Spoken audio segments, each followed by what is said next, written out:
আচ্ছা আপা ঠিক আছে হলো ইয়া করবো না। তো আমি আগের দিন যে হলো আসছি, পরের দিন আমার মেয়ে গেছে। তো যাওয়ার পরে ওর সাথে যে মেয়েরা ইয়া করে ওদের হলো অন্য জায়গায় প্রাইভেট ছিল, ওরা এখানে কোচিং শেষ করছে, অন্য জায়গায় গেছে। তো মেয়েকে ওই যে আমি যে বলছি একই পড়া বারবার পড়ান, তো মেয়েকে বলছে যে তুমি হলো তোমার আরও পড়া আছে পড়ে যাও। তো মেয়ে তো বসেই আছে, কিন্তু ওই যে অন্য রুমে তো স্যার ছিল না, সে তো আর এটা খেয়াল করে নাই। তো এই সুযোগে স্যার কী করছে, অন্য মেয়েরা চলে গেছে, পরে ওই মিজান স্যার হলো বাইরে এসে কেচে কেটে তালা লাগাই দিছে। কারেন্ট ছিল না ওই দিন, আবার সিসি ক্যামেরাও বন্ধ ছিল। তারপরে যা হলো ফ্ল্যাটের মেইন দরজা যেটা সেটা বন্ধ করে দিছে। তো দরজা লাগাই দিয়েই হলো ওর মাস্ক টান দিয়ে খুলে ফেলছে। মাস্ক টান দিয়ে খুলে শরীরে হাত দিতেছে, পিঠে হাত দিতে। ও যখন ইয়া করতেছে তো বুঝে নিত আপনারা একটা বেটা মানুষের সাথে কি একটা মেয়ে পারে। যখন মেয়ে চিল্লাফাল্লা করতেছে পরে তো হলো ইয়া করতেছে আমি আমার আম্মুর কাছে যাই বলবো। পরে হলো আমার মেয়ের হাতে পায়ে ধরা শুরু করছে। তো তার আগে তো বুঝেনি, শরীরে তাইছেই। তো হাতে পায়ে ধরা শুরু করছে যে আমার মেয়েকে আসতেই দিবে না, মানে বাসায় আসতে দিবে না, যে তোমার আম্মুর কাছে বলো যে বলবা না। পরে হলো আমার মেয়েকে প্রমিস করায় যে বলো যে বলবা না। তো আমার মেয়ে বারবার বলছে আমি আম্মুকে বলবো, মেয়েকে ছাড়েই না, যে আগে বলো যে হলো করবা না, বের হইতেই দিচ্ছে না। পরে হলো স্যার করছে, ওই মেন দরজাটা খুলছে। তখন আমার মেয়ের বাসায় আসতে কান্না করতেছে। কি হয়েছে, দরজা খুলে দেখি কান্না করতেছে। কি হয়েছে বলে মা জানোই তো এরকম, তুমি জানো না। পরে আমি বলছি তো তুমি আমাকে ফোন দিবা না। বলে আমি কিভাবে ফোন দিব। পরে হচ্ছে ওই আমি ফোন দিচ্ছি স্যারকে সাথে সাথে। পরে বলতেছে না না না আপা শুনেন কি যে হয়েছে। তো ও দেখি জ্বরে মানে বেঞ্চে শুয়েছে। আমি বলছি জ্বরে বেঞ্চে শুয়েছে, আপনি অন্য বাচ্চারা যখন চলে গেছে সাথে সাথে আপনি দরজা বন্ধ করে দিচ্ছেন, সাথে সাথে ওর জ্বর হলো 105 ঠিক আছে। আর আপনাকে তো আমি জ্বর দেখার জন্য রাখি নাই, আপনি আমাকে ফোন দিবেন, আমি যে মেয়েকে নিয়ে আসবো, নয়তো হলো আপনি বলবেন যে বাসায় চলে যাও। আমার মেয়ে তো এরকম ছিল না, আমার মেয়ে সবাই বের হয়ে যাওয়ার সাথে সাথে জ্বর আসছে। আপনি যাই হোক জ্বর আসতে মানলাম, কিন্তু আপনি কেচে কেটে কেন তালা লাগাইছেন। তারপরে হচ্ছে আপনি হলো মেন ফ্ল্যাটের মেন দরজায় কেন তালা লাগাইছেন, কেন দরজা বন্ধ করছেন। আপনি যে রুমে পড়ান সেই রুমের দরজা অন্য স্যারেরা পড়াইলে বন্ধ করেন, যে অন্য রুমে যাতে শব্দ না যায়, সেটা আমি মানলাম।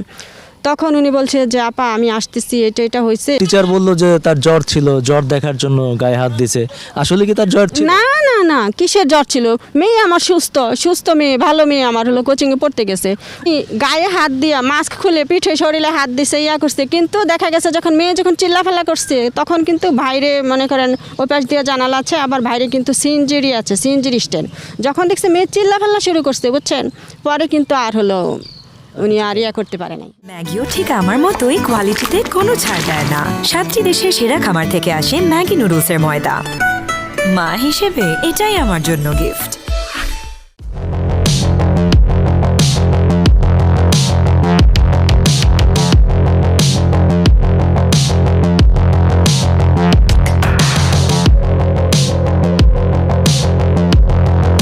আপনি ওনার বাবা হন? আচ্ছা, উনি এর আগে তো গাজীপুরে ছিল, তাই না? আচ্ছা, এখন তো কোচিং এখানে। তার বিরুদ্ধে একটা নারী কেলেঙ্কারির অভিযোগ আছে, আপনি জানেন? তা তো বলতে পারবো না। আপনি একটু ফোন করেন। বসে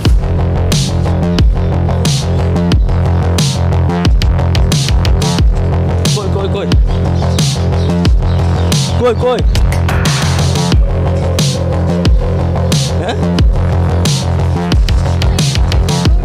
কই কই কই এই গাড়ি দাও, গাড়ি এসো। দাঁড়াও দাঁড়াও দাঁড়াও, দাঁড়াও দাঁড়াও দাঁড়াও দাঁড়াও দাঁড়াও দাঁড়াও দাঁড়াও। আল্লাহ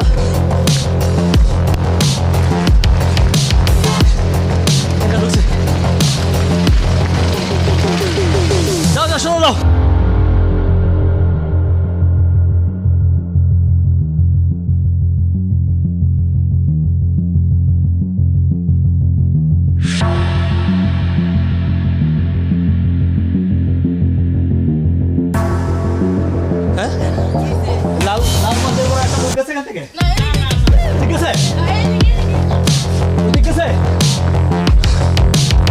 আপনার ছেলে, আপনারা বললেন অপরাধী না, এভাবে দৌড়ে পালালো কেন? হ্যাঁ, আপনার ছেলে দৌড়ে পালা গেছে তো। হ্যাঁ, আপনার ছেলে যদি অপরাধ না করে তো দৌড়ে পালালো কেন? আপনি ফোন করার সাথে সাথে সে দৌড়ে পালায় গেছে। না, ফোন করার দোষে আপনি তাকে পালায় যেতে বলছেন? না না, তাহলে আপনি ফোন করার সাথে সাথে গেলেন। দর্শক মন্ডলী, আপনাদেরকে দেখানোর চেষ্টা করে এ হচ্ছে কোচিং সেন্টার, তার উপরে, এটার উপরে থাকে। আমরা তাকে দৌড়ে ধরার চেষ্টা করছি, ধরতে পারি নাই। ভালো ছেলে হলে আমাদের দেখে দৌড়ে পালাবে কেন? না, I certified that he is a good student and his character is good. Good. দর্শক মণ্ডলী দেখেন, বাবা সার্টিফাই করছে যে তার ছেলের চরিত্র গুড, কিন্তু তার ছেলে যে স্টুডেন্টদের ছোট ছোট মেয়েদের গায়ে হাতায়, এটা তো বাবা খবর রাখে না। বাবা তার ছেলের কথাই বলবে, সেটাই স্বাভাবিক। সেটা আপনারা জাস্টিফাই করিয়া তার জাস্টিফাই আমরা কথা বলবো, সে দৌড়ে পালাইলো কেন? না, সেটা তো আমি দেখছি। আমি তো আপনারা দৌড়ে আপনি কিভাবে ভালো ছেলে সার্টিফাই করলেন? অবশ্যই ভালো। দর্শক মণ্ডলী আপনাদেরকে দেখানোর চেষ্টা করি, এ হচ্ছে সেই ভবন, আর এ হচ্ছে নিউরং নার্সিং ভর্তি কোচিং। এখানে ছেলে মেয়েদেরকে কোচিং করানো হয়। এই কোচিং সেন্টারের যিনি মালিক, যিনি চালায়, মিজান মাস্টার, সে একজন চরিত্রহীন মানুষ, যে কিনা ছোট ছোট স্টুডেন্টদেরকে জ্বর হয়েছে কিনা দেখার নামে তারা শরীরে হাতায়। আমি এভাবে বলতে বাধ্য হলাম। দর্শক মণ্ডলী, এরা মাস্টার না, এরা শিক্ষক না, মূলত এরা সমাজের কীট পতঙ্গ কিংবা পশু। এদের বিরুদ্ধে রুখে দাঁড়াতে হবে। সেই সুদূর ঢাকা থেকে কাপাসিয়া পর্যন্ত এসে দর্শক মণ্ডলী একে ধরার চেষ্টা করলাম। সেই একজন মাস্টার যে কিনা সমাজের বিবেক, সমাজকে শেখাবে, সেই মাস্টার আমাকে দেখে, ক্যামেরা দেখে দৌড়ে পালিয়ে গেছে। আমি অনেক চেষ্টা করে, অনেক দৌড়ে তাকে ধরতে পারিনি। তবে আমি মনে করি তাকে ধরার চেয়ে বেশি গুরুত্বপূর্ণ হচ্ছে আমাদের সকলকে সাবধান হতে হবে।